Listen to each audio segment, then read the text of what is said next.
Donc la pornographie semble tant faire obstacle à la réflexion qu'elle est bien souvent abordée de biais, sous un angle juridique, moral, sociologique ou politique.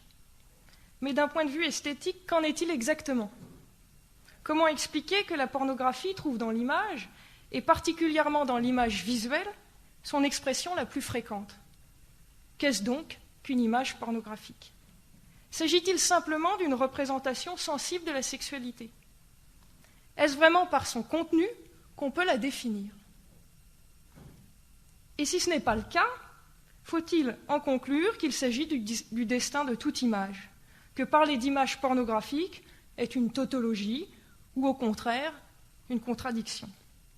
Bref, vous en serez peut-être déçus et je m'en excuse par avance, mais il s'agit de faire le détour par la pornographie pour savoir ce qu'elle nous apprend de l'image et non l'inverse. Cependant, si la pornographie n'est qu'un détour, celui-ci ne saurait être hypocrite.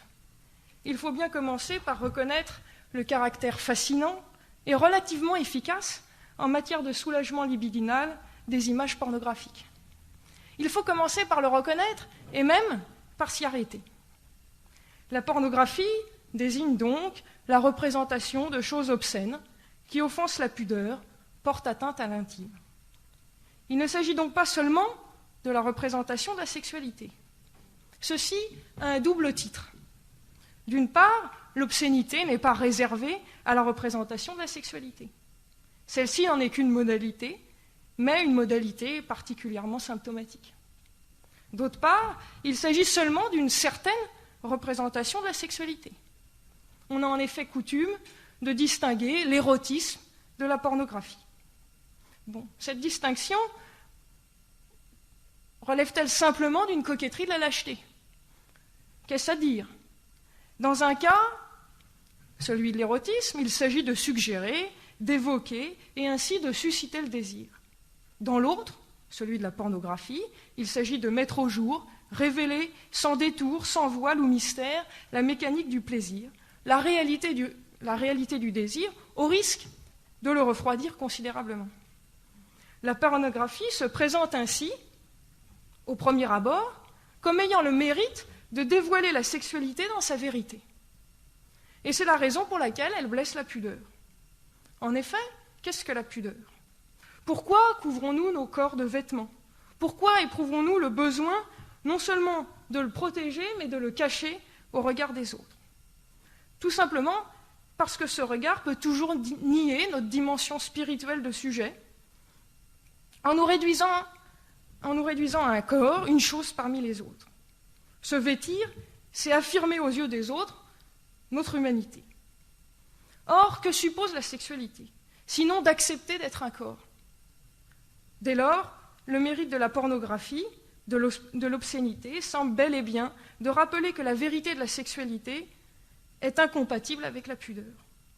N'est-ce pas d'ailleurs ce qu'accordent les puritains ? On peut en tenir pour preuve ce que Kant affirme dans les leçons d'éthique. Je le cite. « Puisque l'attirance sexuelle n'est pas une inclination pour un autre être humain en soi, mais une inclination pour son sexe, elle est un principe de dégradation de l'humanité. Par elle, un sexe est préféré à un autre, que cette inclination déshonore pour se satisfaire.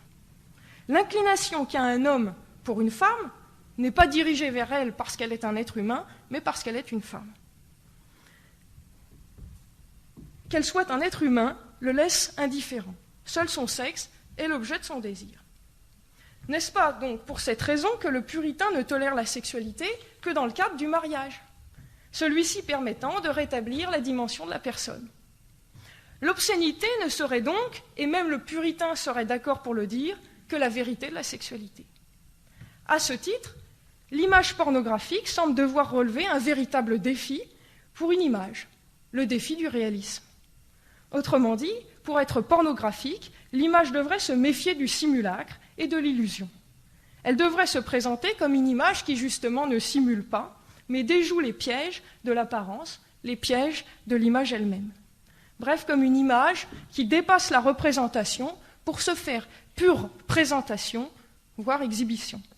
L'image pornographique serait une image déjouant les pièges de l'imaginaire. Ce qui expliquerait d'ailleurs le refus de toute recherche esthétique. S'il s'agit de tout montrer sans aucun voile, même celui de l'esthétique est inacceptable.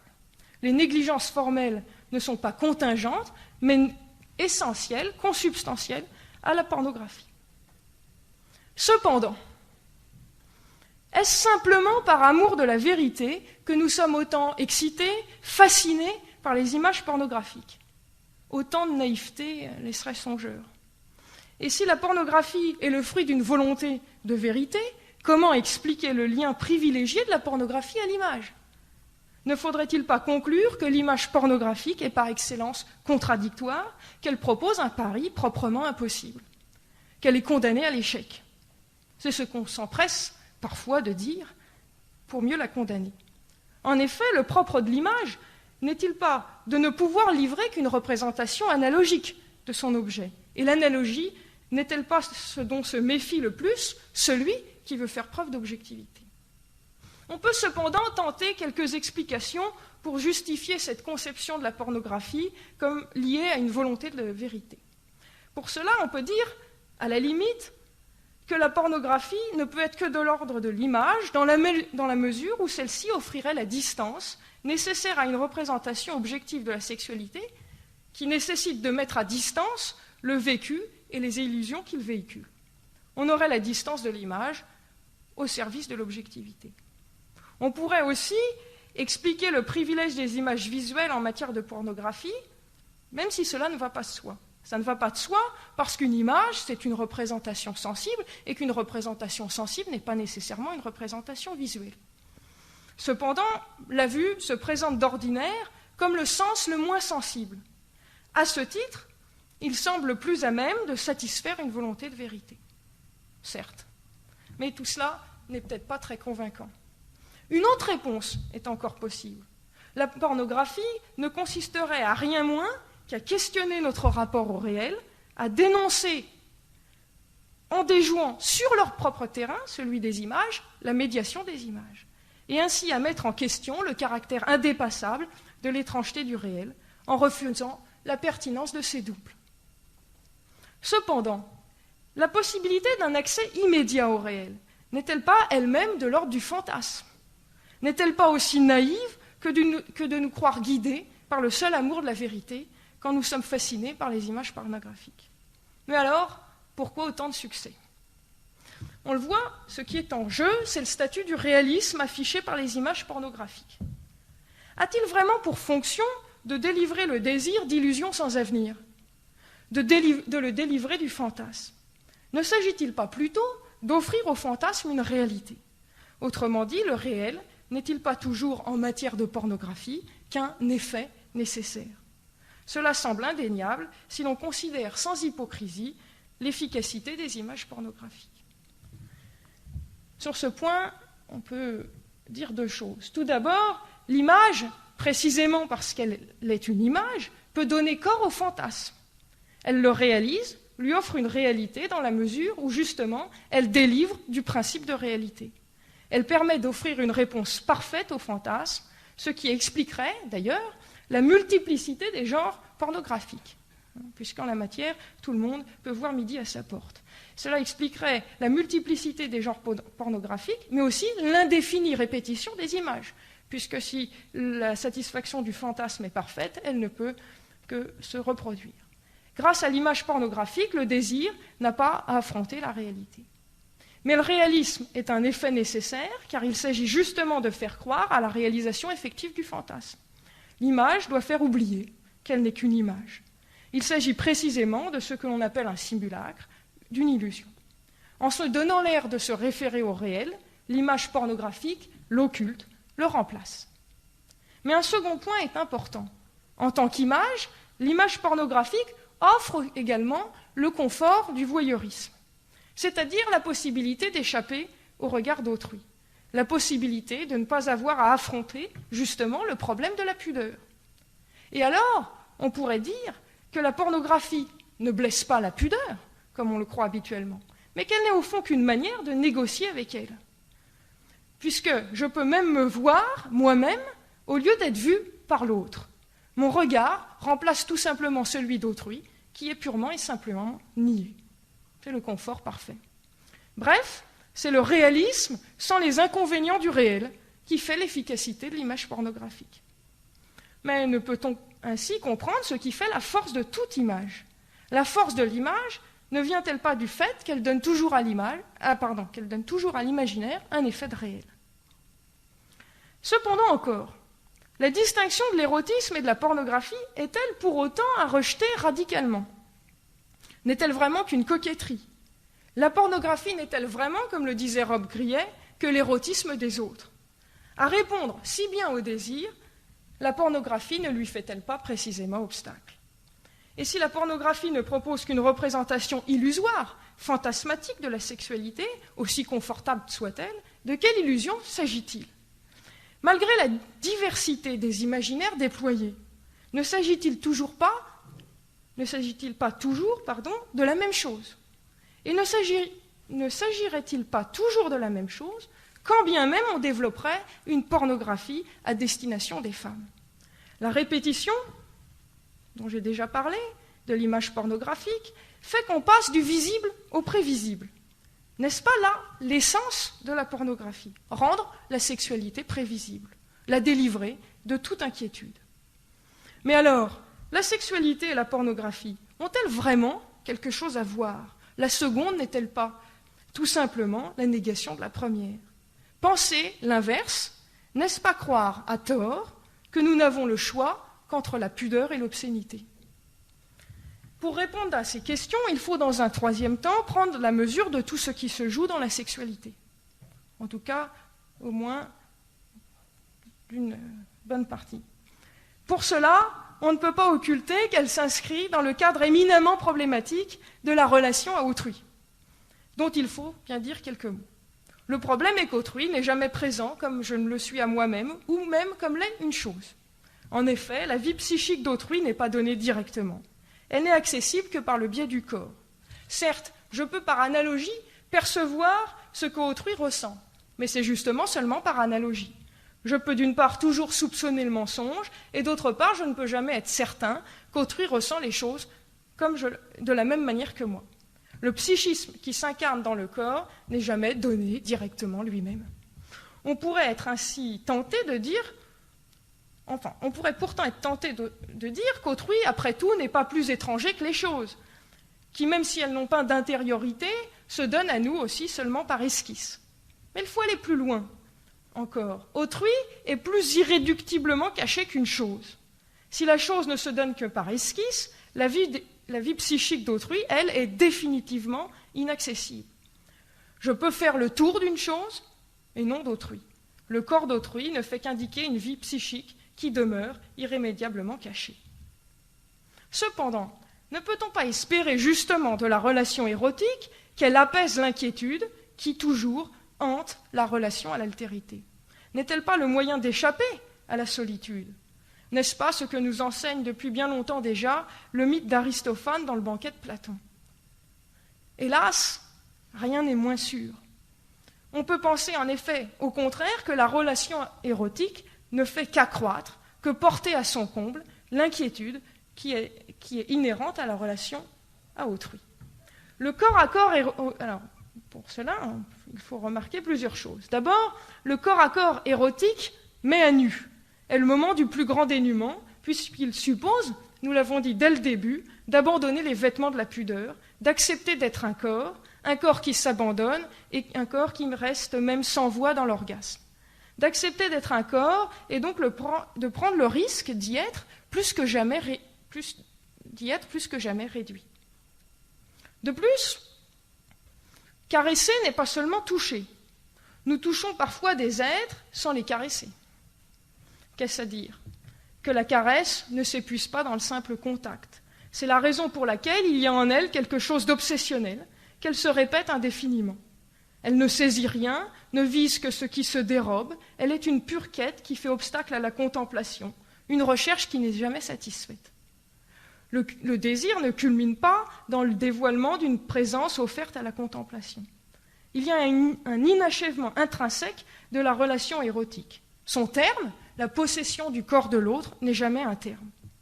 C'est la raison pour laquelle Le désir ne cesse d'ailleurs de renaître, parce qu'il n'est jamais apaisé. Caresser n'est pas posséder. La caresse ne dévoile pas même ce qu'elle pénètre. Le corps à corps se fait ainsi toujours face à face. La caresse n'efface pas l'altérité, ne la réduit pas au silence, mais lui donne chair. Elle donne à sentir l'impossibilité de la fusion tout en réduisant à néant le confort de la solitude.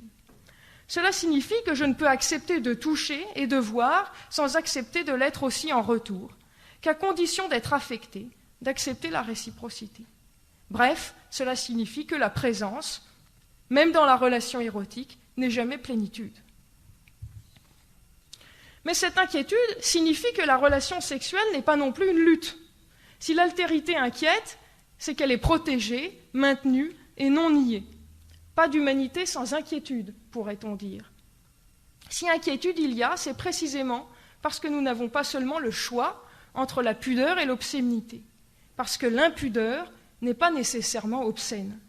La caresse, pourrait-on dire, habille, ne porte pas atteinte à la pudeur. D'une certaine manière, pour répondre aux puritains, elle dispense du mariage. Voilà ce que le pornographe, comme le puritain, oublie. Dès lors, faire de l'obscénité la réalité de la sexualité, c'est refuser et occulter l'inquiétude et l'humanité qui l'animent. Tel semble bien être le sens de l'image pornographique, quel que soit l'univers fantasmatique qui l'anime. En effet, si la pornographie est exhibition, c'est qu'il s'agit de réduire la présence au visible pour effacer l'altérité. Il ne s'agit pas tant de donner à voir la sexualité que de réduire la sexualité à ce que l'on peut en voir. On peut à partir de là mieux comprendre les caractéristiques de l'image pornographique. Il s'agit de donner de la sexualité une image rassurante en lui retirant son opacité grâce à une image qui se présente comme transparente. Le visible ne doit faire place à aucune voix, il ne doit plus rien dire, rendre inutile toute interprétation. Il faut que l'image ne laisse rien à construire par le spectateur, dont le regard, réduit à la pure passivité, ne peut être distancié, mais seulement fasciné. À ce titre, il est tout à fait révélateur que l'image pornographique soit surtout visuelle, que le pornographe soit un voyeur. En effet, si je peux voir sans être vu, puis-je toucher sans l'être? Le toucher ne garantit pas la même distance que la vue. Il est également symptomatique que l'image pornographique appelle son infinie multiplication, répétition. Cela ne s'explique pas seulement par des raisons techniques ou économiques. Puisqu'il n'y a rien à interpréter, l'image n'appelle aucunement son propre dépassement. Elle ne renvoie qu'à elle-même. Il n'y a plus alors, pour reprendre une expression de Baudrillard, d'autre destin à l'image que l'image elle-même. Bref, si la pornographie se présente au premier abord comme un moyen de déjouer les pièges de l'image, il semble qu'au final, elle conduise à son absolutisation. Mais si nous comprenons maintenant le lien privilégié de la pornographie à l'image, et plus particulièrement à l'image visuelle, que nous apprend-elle de cette dernière? Faut-il en conclure que la pornographie, c'est-à-dire au fond la volonté de nier l'absence qui toujours hante la présence, est le destin, voire l'essence de toute image? Tout d'abord, si l'image se caractérise, et d'ailleurs aujourd'hui plus que jamais par le fait, contrairement au réel, d'être totalement manipulable, la pornographie qui ne présente que des corps parfaitement maîtrisables peut bien apparaître comme une mise en abîme de l'image elle-même. De plus, si l'on prend acte de ce qui distingue d'un simple reflet ou du nombre, ce qui distingue l'image, d'un simple reflet ou du nombre, elle peut bien apparaître comme ce qui permet de surmonter l'absence des choses, comme ce qui, avant tout, donne présence et même force à la présence par-delà l'absence. C'est pour cette raison que Jean-Luc Nancy peut affirmer que la violence extrême de la cruauté rôde toujours autour de l'image, autour de toute image. Cependant, peut-on en rester à cette connivence de l'image et de la pornographie? La pornographie peut-elle épuiser la réflexion concernant l'image? Peut-elle avoir le dernier mot à son sujet, elle qui ne dit pas grand-chose? N'offre-t-elle pas une contemplation pauvre de l'image, comme d'ailleurs de la sexualité? Si la violence rôde toujours au bord de l'image, n'est-elle pas plutôt une tentation un risque qu'un destin. En effet, parce qu'elle n'est jamais ce dont elle est l'image, parce qu'elle est de l'ordre du symbole, l'image ne gomme jamais l'absence, mais lui fait place. Elle ne la masque pas, mais la rend sensible. Autrement dit, pour conclure, l'image pornographique ne fait que souligner le danger pour l'image de se nier elle-même, de perdre tout sens en s'absolutisant. Aussi, s'agirait-il pas tant de conclure au caractère pornographique, mais érotique de l'image.